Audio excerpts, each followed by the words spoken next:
Hey everybody, happy Mother's Day to all the mothers out there, all the great-grandmothers, the grandmothers, older sisters, the aunties, the great aunties, and if you're very, very lucky, great aunties and grandmothers. I hope you're all having a good day. Today is not an easy day for me, simply because I did lose my mum nearly 6 years ago. It's it's nearly 30 years since I lost my dad. So any of these sort of holidays is very tough. Today I tried to try to go to church. I couldn't do it, and that's another story for another day. But I'm here, and as requested by my family, because I happened to stumble upon this. This is my mum's biography that was written by palliative care staff member. See, from Eastern Palliative Care. It was written by Carmel Abraham. I've only read this once, and that was years ago. I haven't read it since. So I'm going to read it out to you today. If there's anything I think is missing that needs to be in there, I'm going to put it in there, just for fun. Here's a photo of my parents. That's my mum there. That's my dad. So just a brief introduction. That's my mum there. She was 40, either 40 or 41 when she was in this photo. Dad was 37, I believe.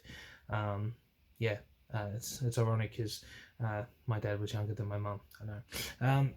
Anyway, so my mum's name is Natividad.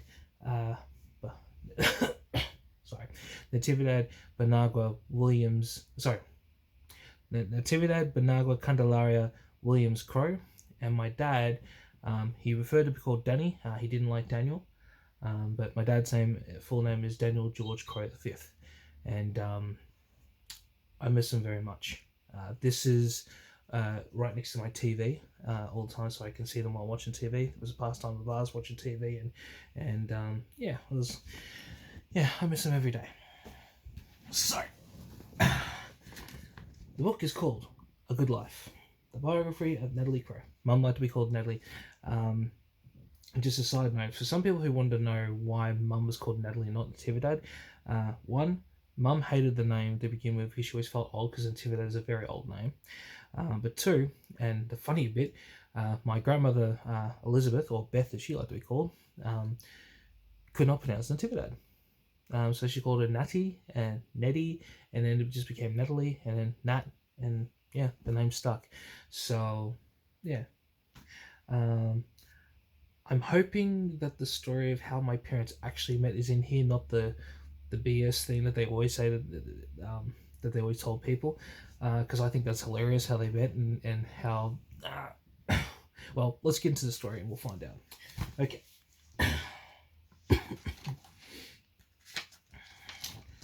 From the start. Okay. My dad, Silverio Benagua, was adopted when he was young because his mum died, but he ran away.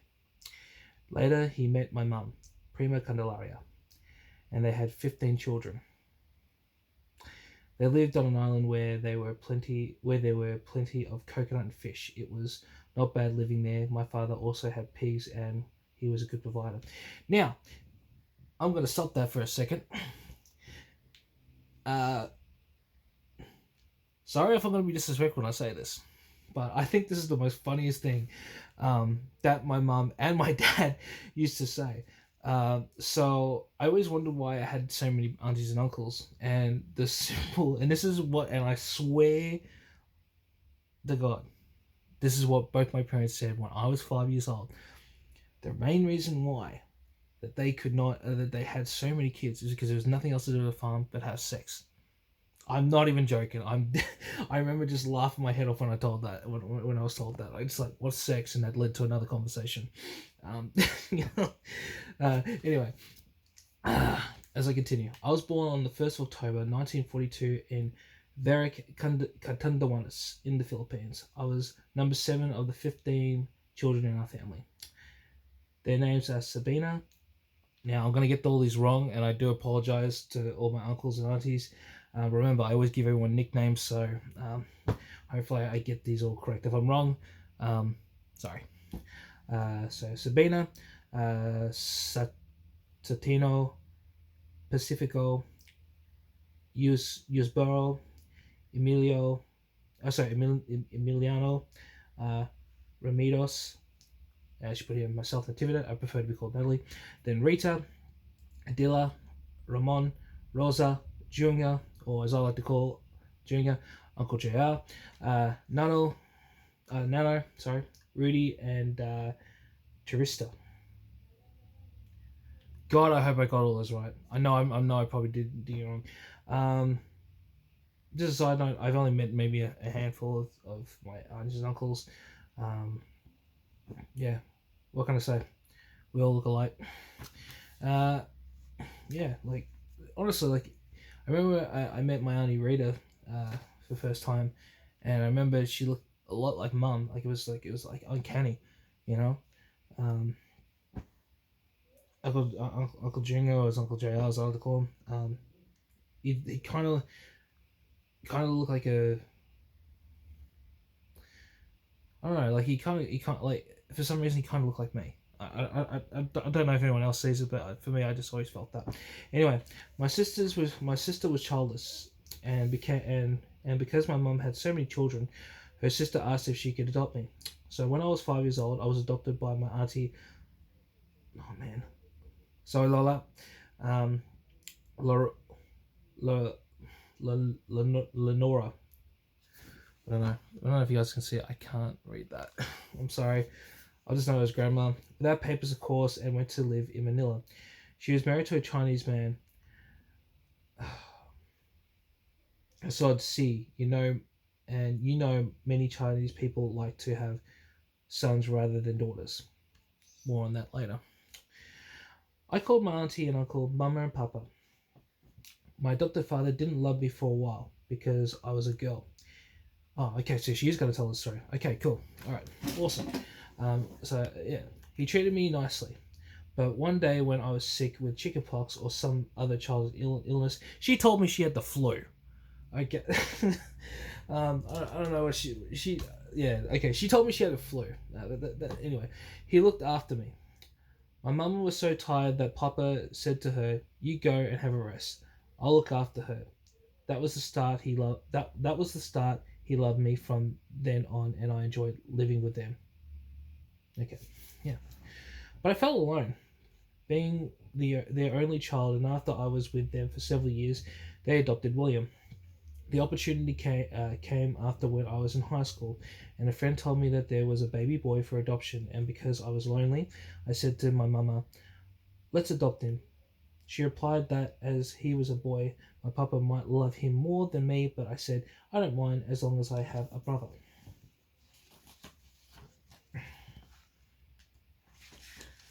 Turn the page. God, I can't believe I just used that. William Candelario was 22 days old in 1959 when my aunt and uncle adopted him. I loved him very much right from the start and still do now. Oh, pardon me. That's why some of my brothers and sisters were jealous because we were close. But what do you expect after giving a 22-day-old baby brother? William still lives in the Philippines and has 5 children of his own, and two grandchildren. I'm just gonna add. We keep in touch with each other by telephone, as it's too far away to travel for a visit. Sometimes my brothers and sisters also ring me. Lately, all of them have rung me. They moved to a different island from where I was born. There were so many of them in the family, and together with their kids, who also have grown children of their own, and the new island is like a family dynasty. Yeah. So the next bit of the story is his school days. I started school in a very old public school in Manila. And Manila's spelt wrong in this one. Oh, it was it was not very nice as there were so many children, and I couldn't read until I was in grade 5. Really, Mum? You ah. To cut a long story short, Mum always gave me so much grief about me not being able to read properly. Oh. Anyway, then one day a nun came to our house and asked my mum and papa if they wanted me to go to a private school. The cost was only 10 cents a week, very cheap. So my mum said okay, and I was enrolled in the Santa Rosa College in Intramuros. I remember I couldn't read properly when I started, but then I improved, and that was really not. It was a really nice school. At the end of college, I studied 1 year secretarial course at a university and graduated in 1959. Oh, please tell me I have not skipped a page. I have skipped a page. Okay. Work. Then I went to work at Shimano, a well-known company in the Philippines, which is now called SM. If you don't know, I was working in the office as a clerk, and I also did typing and receiving goods, etc. I enjoyed working there as there were so many friendly people. My boss, Mr. Henry C, and his wife, Mrs. C, and the daughter loved me. He was very, very rich. Still is the richest man in Asia, and he was a very nice man. Life in the Philippines is very hard and poor, and I had to support my mum and dad and William, but the salary at Shimano was not but the salary at Shimano was not much. I'm just gonna take this time. It was also that's the reason why one of my middle names is C is because I was named after Mr. C, and Mr. C, if you're watching, thank you for employing most of my family. Bill. So this is about her first husband. I started to have an overseas pen pal, and one of the suppliers at work gave me the name of Charles William. I called him Bill, and we started writing to each other. Bill travelled to the Philippines in 1980 to meet me, and in 1981 I came over to Australia, and we were married here in Melbourne. There were only 13 people at a wedding. Bill and I lived in the house. I'm not going to read the address, and my brother-in-law who also lived with us. This has been my home ever since I arrived in Australia. Bill was a good man, and he said that I was the best thing that ever happened to him. Should also point out I got two stepbrothers from that marriage who I've never actually met. One I actually did technically meet, but I didn't know he was my brother. Okay, sad times. But 3 years after we were married, Bill died in Dandenong Hospital on May 28, 1984. For a weakness in the aura. When he died, I prayed and asked God, why did you take him away after only 3 years? But then in my mind he answered, don't worry, I have got something planned for you. So I kept quiet. Bill had 2 adult sons from a previous marriage. When Bill died, one of his sons didn't care very much about me, but the other one, Adrian, he was very nice and always came and visited me. He's a teacher at Masnod College, and that's how I met him. So that's how people know I actually met Adrian that way. Didn't even know his name was Adrian. He was a teacher at I had to pay the house mortgage and all the bills, so Adrian found me a job through a friend of his in a clothing factory. However, I nearly died after my first day working there because one of the ladies put the heater on full blast and it was blowing right into my face. I couldn't complain about the heat because I was only new. However, after some time, another worker, Vola, a Greek woman, saw it and said, "You're killing her," and pushed the heater away. That night, I thought I would die, but when I went back to the next day, Vola and everyone was really nice and very nice to me, and we became best friends. Oh God, really? So they put here Daniel George Crowe. No, Dad wouldn't approve, but okay. A friend of mine saw me waiting at the bus stop and said to his wife, "Natalie seems to be lonely," and they said to me, "You should meet our friend Danny, who is not married and doesn't have a girlfriend." But I said, "No, it's too early. It's not even. No, sorry. No, it's not too early. No, it is too early. It is not yet 1 year since Bill died." But they said just meet him as a friend, so I agreed, just as a friend. His name was Daniel George Crowe, and he came visited me, and then he rang me every night. Okay, they're not telling it. Okay, stop. So, the first night my dad came to the house to meet Mum, He wore his slippers, not shoes, slippers, and oh man, it was the worst impression because mum just looked at him going, "What the hell," you know, just slippers, and he was just like it's just like it's just like a relaxing tone, but that's what my dad was like. Dad was, um, he was so laid back, you know. I knew they weren't going to tell him that. I knew she wasn't going to put it in there. Oh, anyway, let's get back to it. All right. Would you believe it? Within a month, we were engaged to be married, and they don't tell that bit either. So, it was a month after they moved in together and everything. They were sitting in a lounge room, and I think Mum said they were watching MacGyver. I think currently, but that's not part of the story. You know, and they were just looking at each other, and Dad just turned over and just went, "You know, Nat, I love you. Do you want to get married?" No ring, no nothing. He just said that, and she went, "Yes." They kissed, and that was it. Great proposal, Dad. Man, my parents are just so laid back. It was so funny. All right. Would you believe it? Within a month, we were engaged. He was the president of the golf club in Moorabbin, and he said, "Every year we have a golf tournament in New South Wales. Will you go with me?" I replied, "Oh, I can't go." Oh, man, yeah. See this, and this is the story that they tell because this is not how it happened. All right. So every year we go and have a golf tournament in New South Wales in Tokyo. Where will you go with me? He replied, "Oh, I cannot wait. I cannot go with you as we are not married." And he said, "Oh, well, let's get married then." That is not how it happened. Okay. Oh man, but but it wasn't long since Bill had died, and Danny said, "What will people say?" And I said, "I don't care. I love you." So we got married in St. John Vianney's Church, which is just down the road, on June 27th, 1984. Bill and I had been married there as well. Danny wasn't Catholic, so he had to study and was baptized before we got married. He did that for me.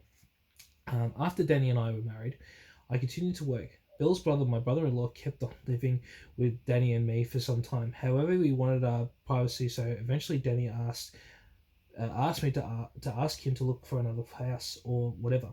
But I said, no, I don't have the heart to tell him to move. So Danny and I pretended that I was expecting a baby, but it turned out that I was actually pregnant. They don't actually go through how they actually found that they were pregnant, I don't think. Let's check. We've been trying to have a baby for a while, but nothing happened, so we decided to forget about it. But one day I was working. Okay, so do tell. But one day I was working in the factory using scissors and cutting threads of wire, and it hurt me. One of my friends said, "Go and see the doctor. Maybe you are pregnant." So I did, and I found out that I was going to have a baby. The next week, I had an ultrasound, and I could see that the baby was already well developed and moving around. I was 17 weeks pregnant. Danny and I were so surprised because I was over 40 years old. 42 to be precise. Before my pregnancy was confirmed, my brother-in-law went missing and we were looking for him. Danny rang all of his friends and the hospitals and found out that he was down in hospital. He was sick with cancer. Oh crap, I didn't even know this. He came home one time and collapsed, and luckily Danny was there and took him to Peter MacCallum Hospital, but he didn't come home anymore. Sadly, he died in hospital. Wow, I didn't actually know that. Wow, okay. And when I say this, it is their miracle baby, which is myself. Alright, our beautiful baby Daniel was born in the Mercy Hospital on September 3rd, 1986. We called him our miracle baby, and he was now 27. He is now 27 old. I'm now 33. After Daniel was born, Elizabeth, my mother-in-law, looked after me for a month. Elizabeth and I were very close. She treated me like her daughter. When Daniel turned 1, she kept on nagging at me to go back to work, and she was very fond of him and wanted to look after him. She said, "Go, go, go. I will look after him." She had 3 grown-up grandchildren, and Daniel was the last one. So I looked in the newspaper and saw an advertisement for a job at 829 Springvale Road, which is across the road from where we lived. I was with Heinemann, a company who makes circuit breakers. I applied for the job and they accepted me straight away. But I had to lie about my age, saying I was younger than I was. And to be honest, if you ever saw Mum back then, Mum looked very, very young for her age, as you can tell in this photo. More sad times. Danny was a good dad. He had a good job at the Workers' Compensation Tribunal, but when the government changed, everything changed, and he was retrenched. Being unemployed made him very depressed. So we decided to borrow some money and buy a van so that Danny could set up his own career business. We did all this, and 3 days after the van was ready, the day Danny was started deliveries, he died the same day. All the stuff was still in the car. Now, that's kind of true, but let me just clear up a couple of things. Dad was working for a courier company at the time, and then after we finally got the van, he was working for a courier company for a while, and 3 days before Dad was to start a new career job, that's when this all happened. In June 1996, there was a big flu. It's actually 97, actually, not 96. A flu epidemic around which killed many people. Danny was a diabetic and was a smoker, and he caught the flu during the outbreak. He had been hospitalized for 2 or 3 times, and this last time I was rung at work and told that he had been taken to hospital. We thought that Danny was going to pull through because he was asking for books of Gary Ablett. He was a mad Geelong supporter. But then he was put into the intensive care unit, and the doctor rang me and said, "You have to come now or tonight because Danny is not coming home." So Daniel and I stayed there with him. We stayed there with him, and we saw his last breath in Daniel Hospital, together with our other family friends. Danny never thought that he would die young, and he had no life insurance. So when he died, there was nothing left, and I couldn't pay for the funeral. I was still working at Heinemann, and I asked my friends not to send flowers, but to just give the money instead so that I could pay the expenses. Danny's niece took my car. In exchange, she paid off the funeral. I didn't have to pay too much for the coffin and the cemetery because he was cremated. I want the same thing for me. I would like to be cremated, and everybody knows already what I have to do, or what I want to do. After Danny died, I continued to work and was able to pay the mortgage, school fees, and look after Daniel. I'm very strong, and I was okay. Even now, I'm okay. I have no problem going.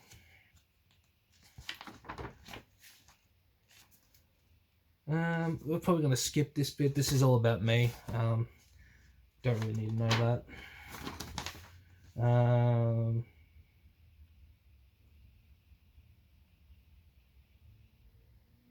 Yeah, it's just, but I'll just give you a brief summary. Mum loved me so much. You know, she was saying all these positive things, and she's just, it's just, I don't want to make anyone cry at this one. She was just saying, she was scared for me, but she believed that I can pull through this, and I have. Yeah, I'm just not going to do this, but what it says here,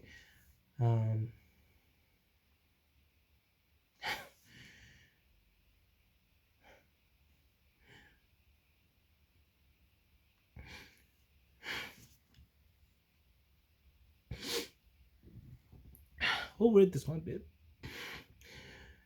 So like I said to her, this is but Mum, I will miss you. How am I going to survive without you? Of course you will miss me, but you will survive. Some kids don't have a house. You have a house. You'll work it out. I said to him yesterday. Yeah. Sorry. Yeah, that was a tough time. Anyway, church. Daniel is really involved in his church. He plays guitar there and sings.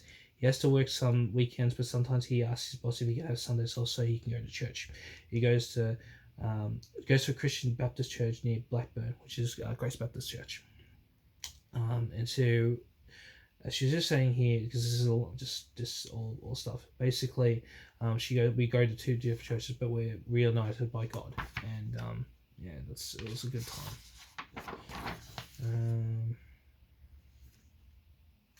So this is the personal message to her friends. So if any of her friends watching this, please listen up. So all my friends, I want to say thank you very much for all you've done. People keep coming in and out, and because they know what is happening to me, you can see how many people there are here now. Everyone knows what I want at the end, from the dress to the pictures. It is all organized. I've written down my thoughts and to be read out at the church later. BJ, my friend cannot do it. She will cry. So I will give it to him. I've written it out as the last conversation with my friends, and thanking them very much and telling them that everything is okay.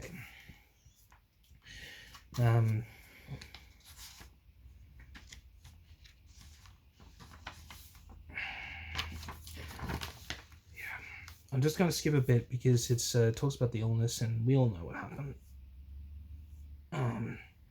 And I know I'm going to cry, but this is the last bit that we need to put in there, where it says, "I'm at peace."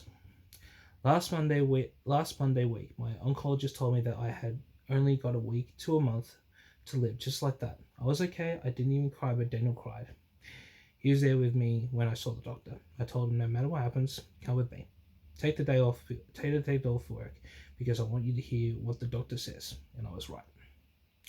I want to prepare him, not me. I'm ready. My friends say, don't say that you are still here, but I'm ready, and I'm ready, and I'm ready. I don't want to go to the hospital anymore. I just want to stay home. I have got Panadol and morphine. They help. At the moment, I don't have any pain. I just want to lie down and I'm okay. I just pray. I pray that I just go to sleep, that one day when my friends come, or even if they are here, that I am already asleep peacefully. I am at peace. Yes, I am. I am prepared with God and friends. Everything is done. My will, insurance, what I have done, the messages I want to leave is all done. My only worry is... God, I'm going to cry over this one. My only worry is my dear son Daniel and how he will cope. I am not worried about myself, but for Daniel. I am the only one here for him. He is only his only real family. He has friends, but you don't know how long friends will stay. I told him that his friends and his friends at church, that they are all welcome to come here, and I said, don't forget to stay with your friends. I had a good life.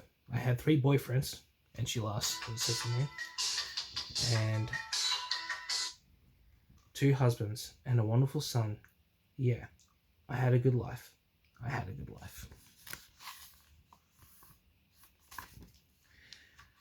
I just want to add one thing. Yeah, I'm strong. It sucks not having mum or dad here, but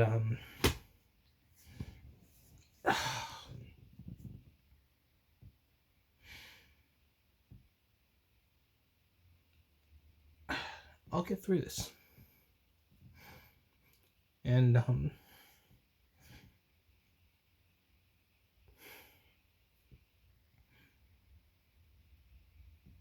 yeah, I'm just glad that I have the people in my life.